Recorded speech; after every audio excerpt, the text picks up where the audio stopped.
could be more important than caring for my husband?" I ask. He doesn't think me cheeky. No one does. I've worked long and hard to secure the reputation of a simpleton. It's saved me more times than I can count. It's how I manipulated my father into marrying me to a dying, wealthy duke. If only I'd known then what I'd signed up for. Folios didn't reveal his true nature to me until after we were married. I thought he merely wanted a bedside companion until he joined the devils in one of their hells. "Your nightly duty," the Duke clarifies. "It's daytime, husband." "I know that." His coughs fill the room, and I ignore them while I take my time staring at the rows of books. I already know which one I will select, but I'm in no hurry to step within reaching distance once again. Not until Kairos is back in the room. Folios may be a foul creature, but he likes to keep up appearances in front of his staff. Either he knows what he's doing is wrong and wants to maintain some sort of reputation, or he thinks matters of the bedroom should be kept private.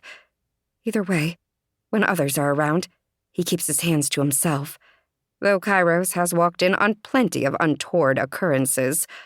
I've been grabbed, pinched, slapped, and pawed at more times than I can count in the last 2 months of my life, which also happens to be the length of my marriage. But it will all be worth it as soon as Folios is dead. The Duke has no children of his own, no relatives to inherit his title, which means that upon his death, all of this will be mine. The manor, the dukedom, the servants, the money, all mine to do with as I please, and no man will ever be able to decide my fate again. I will be a dowager duchess forevermore, forever free. That future is so close, I can taste it. Just a few more weeks, a month at most.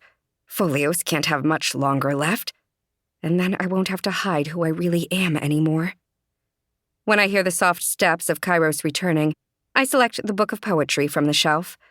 The footman looks relieved to find me on the other side of the room. His sympathy is unnecessary. I can handle the old man. But it is kind nonetheless.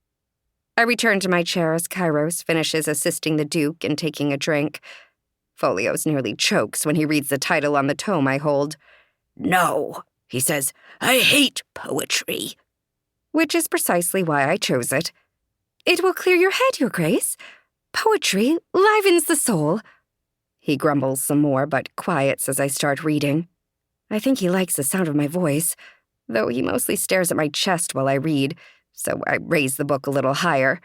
After about 10 minutes of this, Folios' snores fill the room once more. "Are you all right, Your Grace?" Kairos asks me, his tone a gentle murmur so as not to wake the Duke. "Well enough, Kairos. And you?" I close the book and turn in my chair to properly observe the man. Even in his livery, he's quite handsome.